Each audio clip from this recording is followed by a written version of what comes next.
Assalamualaikum warahmatullahi wabarakatuh. Akkam jirtan kabajamtoota hordoftoota maamiltoota chaanala YouTube kan koo.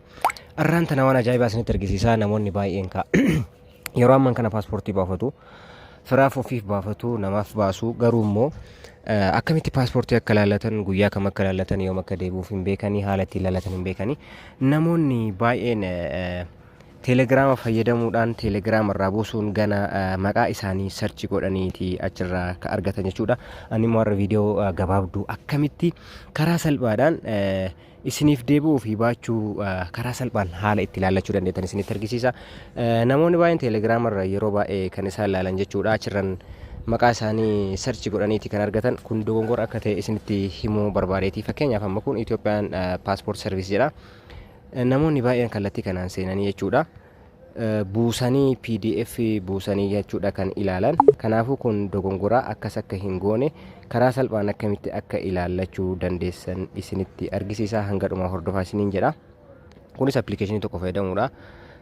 Appilikeeshiniin kuni Itio Premium Info jedhama. Appilikeeshinii kana boorarraa gara dhumaatti eessaa akka buufattan isinitti argisiisa. Appilikeeshinii kana yeroo calqabaatiif ni bantu. Erga bantanii as biratti lakkoofsa keessan ni barreessitu jechuudha. Achi booda paaswoordii asitti galchitanii galmooftu. Kanaafuu lakkoofsa keessan asitti barreessitu. Fakkeenyaaf harama duwwaa 9 lakkoofsa kana ergasitti galchee paaswoordii mataa kiyyaa kireetitti godhadha. Paaswoordii as biratti ni galfadha jechuudha. Paaswoordii barbaadan galchitu jechuudha.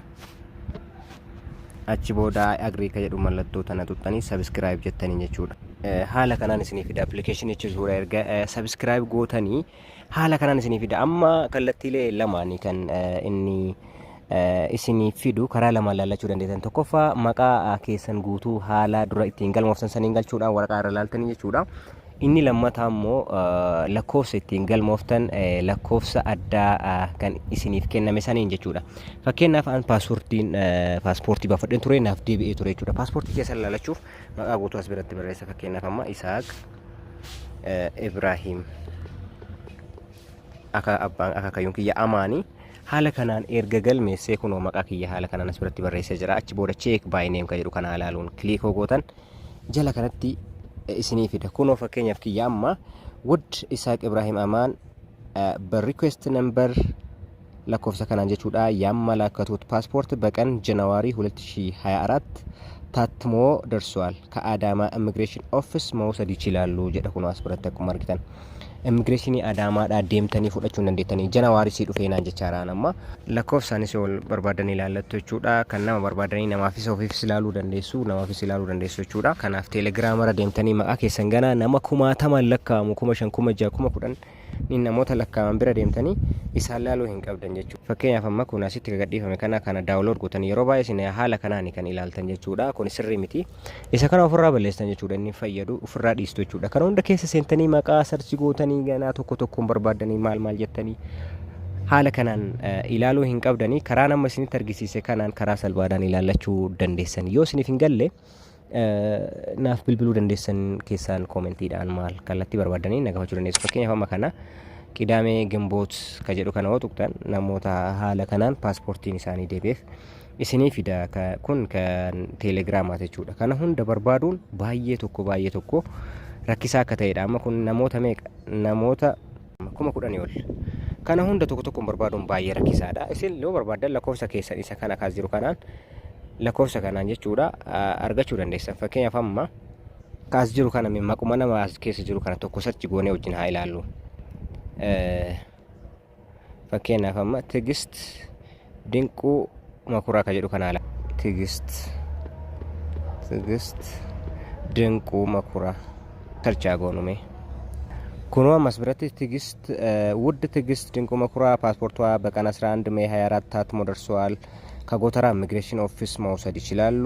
በቀጠሮ ቀን መውሰድ ካልቻሉ ሮብ ወይ ቅዳሜ ከ3 እስከ 9 ሰዓት መውሰድ ይችላሉ jedha kunoo haala kanaan jechuudha. Baay'ee waan baay'ee nagamachiiseedha. Kan nama barbaadanii haala kanaan even guyyaa isin fudhattanillee isin hima guyyaa isin sanitti fudhachuu dadhabdan guyyaa kanatti fudhachuu dandeessu ka jedhu isinii fida. namoonni barbaadan immoo lakkoofsa keessan naa ergaati jechuudha. Boqee maqaa keessan guutuu naaf ergaa ani isiniif ilaala isin immoo naaf bilbiltu isiniif ilaalee guyyaa isin fudhattan wajjin isinitti argisiisuu ni danda'a jechuudha. Naaf erguu dandeessanii maqaa keessan guutuu jechuudha. Rakkina hin qabu. Kanaaf channel keenya subscribe gochuun irraanfatina. Application kana immoo kan buufachuu dandeessan Telegram kiyya bira deemtaniiti. Telegram kiyya irra buufachuudhaaf YouTube keessanii seentanii YouTube keessa erga seentan booda channel kiyya bira erga dhaxxanii viidiyoo kiyya jalatti jechuudha. Viidiyoo kiyya kan barbaadan bira yeroo dhaqxanitti jechaadha. Fakkeenyaaf viidiyoo kana bira jala isaatti jechuudha. Assalaamu alaykum warahmatullahi wabarakatuh. Akkam jirtan? Kunoo as bira kana gadi yoo deemtan Telegram kunoo Telegram kana yoo tuqxan jechuudha. Akkanatti gadi yoo tuqxan Telegram kiyya bira isin fida. Kunoo Telegram isin bira isin fida. Kunoo Ethiopia Premium Info jedhama application kun achirra gadi buufachuu dandeessu. Achirra buufattanii kunoo Isaaq Ibrahim ka jedhu kanarraan buufachuu dandeessu jechuudha. Baay'een sin jaaladha. Horaa bulaa deebanaa. عفونا لله عفونا لله